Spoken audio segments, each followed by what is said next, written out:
Friends చూడండి, అయితే నేనైతే ఆనియన్స్ కట్ చేస్తున్నానండి. ఇప్పుడు నేను చేస్తున్నది ఏంటంటే ఫ్రెండ్స్, చూడండి ఫ్రెండ్స్, దీంట్లో అయితే ఆయిల్ వేసాను. దీంట్లో అయితే ఆనియన్స్ వేస్తున్నాను.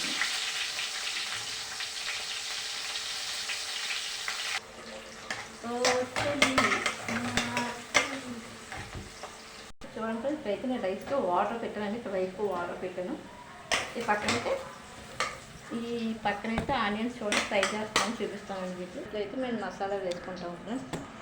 ఈ మసాలా అయితే యాలక్కాయలు ఇందులో వేస్తానంటే చేస్తాను.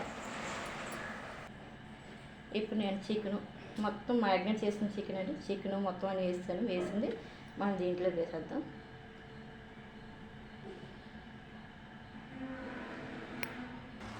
చూడండి ఫ్రెండ్స్, చికెన్ అయితే అయిపోతుంది కదండి. చికెన్ అయితే అయిపోతుంది. ఇక్కడైతే మేము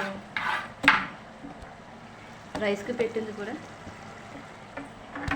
చూడండి ఫ్రెండ్స్, రైస్ కూడా పెట్టిన వాటర్ ఇది కూడా అయిపోతుంది. చికెన్ కూడా పెట్టి పక్కన మ్యాగ్నేట్ అయిపోతుందండి. వాటర్ ఇంకా పక్కన చూడండి, రైస్ అయితే వేస్తున్నాం. చీకటిగా రైస్ అయితే వేస్తున్నాండి.